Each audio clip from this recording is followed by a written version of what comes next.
బీఆర్ఎస్కి ఇప్పుడు కాంగ్రెస్ కంటే కవితే పెద్ద శత్రువు అయిపోయింది.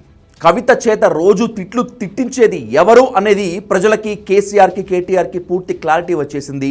సీఎం రేవంత్ రెడ్డి కేసీఆర్, కేటీఆర్, హరీష్ రావులను ఏం తిట్టాలనుకుంటారో, బీఆర్ఎస్ నేతలను ఎక్కడెక్కడ ఇరుకున పెట్టాలనుకుంటారో ఆ పనులన్నీ కవిత చక్కబెట్టేస్తుంది.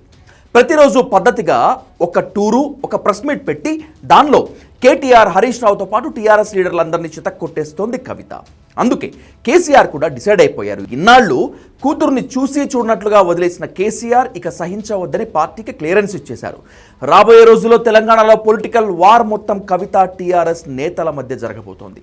ఇటీవల కవిత కేటీఆర్ని డైరెక్ట్గా అటాక్ చేస్తోంది.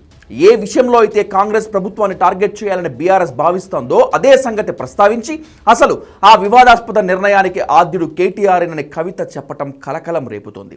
బీఆర్ఎస్ అధికారంలో ఉన్న 10 ఏళ్లలో చాలా అవినీతి జరిగిందని, బీఆర్ఎస్ హయాంలోనే పెద్ద పెద్ద బిల్డర్లకు అనుకూలంగా జీవోలు వచ్చాయని ఆమె ఆరోపిస్తోంది. హైదరాబాద్ శివారు ఇండస్ట్రియల్ ఏరియాలోని పారిశ్రామిక భూముల్ని మల్టీపర్పస్ జోన్స్గా మార్చేందుకు ఉద్దేశించిన హిల్ట్ పాలసీని ఇటీవల ప్రకటించింది కాంగ్రెస్ సర్కార్. దీనికి సంబంధించి దాదాపు 5 లక్షల కోట్ల రూపాయల భారీ స్కామ్ జరగబోతోందంటూ ప్రభుత్వాన్ని టార్గెట్ చేస్తున్నారు కేటీఆర్. ఇప్పుడు సరిగ్గా ఈ పాయింట్ మీదే కొట్టారు కవిత.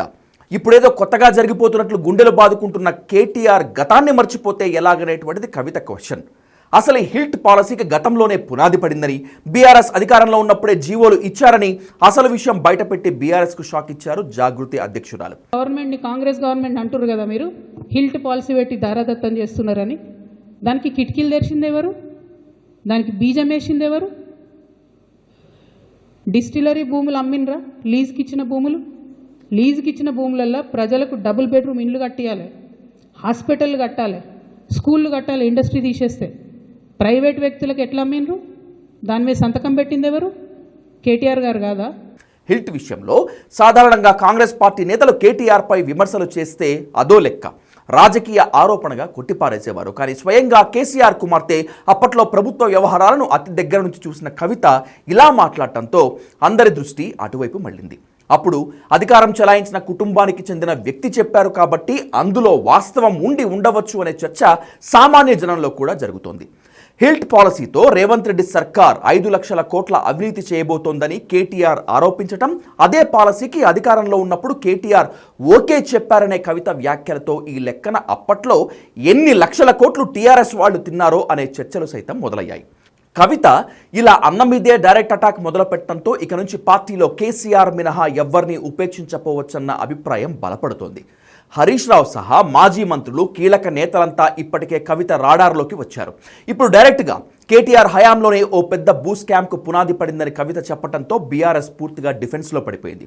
సీఎం రేవంత్ రెడ్డి సన్నిహితుడు ఏవీ రెడ్డి ముఖ్యమంత్రికి, కవితకి మధ్యవర్తిగా వ్యవహరిస్తున్నాడని, ఆయనే కవిత ఏం మాట్లాడాలి అనేటువంటిది ఎప్పటికప్పుడు సీఎం ఆఫీస్ నుంచి సమాచారం తీసుకొని అందిస్తున్నాడు అనేటువంటిది బీఆర్ఎస్ ఆరోపణ.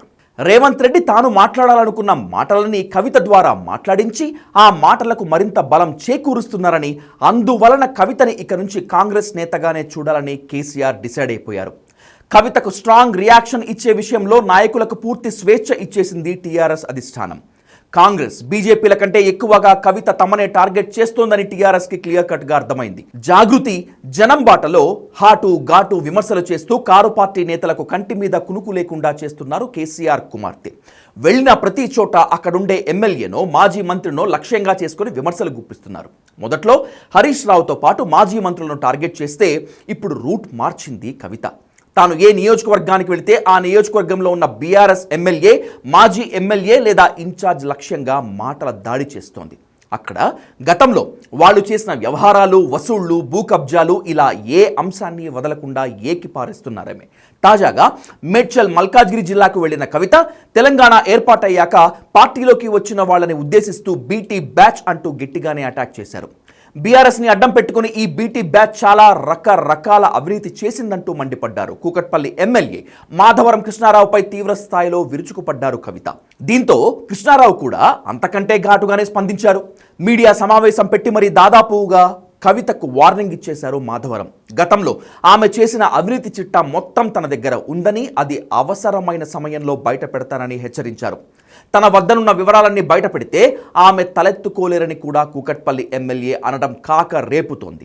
బీటీ బ్యాచ్ తెలంగాణ డెవలప్ చేయడానికి వచ్చిన వాళ్ళు ఎవరు ఇట్లా ఉండరు. మరి 10 ఏళ్ళల్లో చాలా డెవలప్ చేసి ఉండొచ్చు. ఎందుకు వచ్చిరంటే చెరువుల కోసం, భూముల కోసం, పవర్ కోసం వచ్చి ప్రతి ఒక్కరు, ఇప్పుడు నేను చెప్పిన ప్రతి ఒక్క ఎమ్మెల్యే గారు స్థానికంగా చెరువుల కబ్జా, భూముల కబ్జా, ఇక నేను ఎన్ని చెప్పాలి డీటెయిల్స్ చెప్దామంటే భయంకరమైన పరిస్థితి ఉంది. ఇక్కడ మొత్తం కుత్బులాపూర్నైతే కబ్జాలపూర్ అని పెట్టేసారు. కూకట్పల్లి మొత్తం బ్లూ షీట్స్, ఎక్కడ చూడు బ్లూ షీట్సే. ఏం బ్లూ షీట్స్ ఏందో అర్థమే కావు, అన్ని బ్లూ షీట్స్ ఉన్నాయి ఎక్కడ చూస్తే అక్కడ. నీ బండారం ఇప్పితే మొత్తం ఈ నుంచి మొత్తం తెలంగాణ నుంచి ఢిల్లీ దాకా ఇప్పితే తట్టుకోలేవు నువ్వు. ఏ షాప్ వదలలేవు, ఏ బట్ట షాప్ వదలలేవు, ఏ బంగారు షాప్ వదలలేవు. ఇలా మేము కబ్జాదారులమ్మా. బ్లూ సీట్లు కనబడితే వసూలు చేసేదానికి నీకు అలవాటు ఉంది, ఎవరికి అలవాటు లేదు. నీ మీద నిజంగా ముఖ్యమంత్రి గారు కానీ సెంట్రల్ గవర్నమెంట్ కరెక్ట్గా సీరియస్గా తీసుకుంటే నీ సంగతి ఏంటో, నీ మొగోని సంగతి ఏంటో మొత్తం బయటకు వస్తాయి. మంత్రి పదవి ఎంతమందికి అమ్ముకున్నావు? మంత్రి పదవులు తెలియదా మాకు? అలాగే బీఆర్ఎస్ ప్రభుత్వాన్ని అడ్డం పెట్టుకుని కవిత చాలా దందాలు చేసినట్టు చెప్పారు ఆయన. లిక్కర్ కేసులో ఇరుక్కున్న కవిత ఇంట్లో ఉండే కుక్క పేరు కూడా విస్కీనే అంటూ తీవ్ర స్థాయిలో అటాక్ చేశారు మాధవరం కృష్ణారావు. ఈ రకంగా కవిత సింగిల్ డోస్లో విమర్శిస్తే ఇక నుంచి మేము డబుల్ డోస్లోకి వెళ్తున్నామని చెప్పకనే చెప్తున్నారు బీఆర్ఎస్ లీడర్స్. ఇక మీదట మా గురించి మాట్లాడితే మేము కూడా ఆమె గురించి ఎక్కువగానే మాట్లాడతామంటున్నారు. కవిత విషయంలో కాంప్రమైజ్ వద్దని గతంలోనే పార్టీ నేతలకు క్లియర్ కట్ ఇండికేషన్ ఇచ్చినా ఎంతైనా అధినేత కుమార్తె అన్న లెక్కలో కాస్త తటపటాయిస్తున్నారట అంతా. అయితే ఆమె ఏమాత్రం కాంప్రమైజ్ లేకుండా టార్గెట్ చేస్తుండడంతో ఇంకా మీకు మొహమాటాలు ఎందుకంటూ కేటీఆర్ నుంచి క్లారిటీ వచ్చేసింది. ఎమ్మెల్యే మాధవరం కృష్ణారావు కవితని ఆ స్థాయిలో అటాక్ చేయటం వెనుకున్న రీజన్ కూడా ఇదే. కేసీఆర్ నుంచి కూడా క్లియరెన్స్ వచ్చేయటంతో కవితపై ఘాటుగానే రియాక్ట్ అవ్వాలని బీఆర్ఎస్ నేతలంతా డిసైడ్ అయిపోయారు. రాబోయే రోజుల్లో తెలంగాణలో కవిత వర్సెస్ టీఆర్ఎస్గా పాలిటిక్స్ నడుస్తాయనేటువంటిది క్లియర్ కట్గా అర్థమైపోతోంది.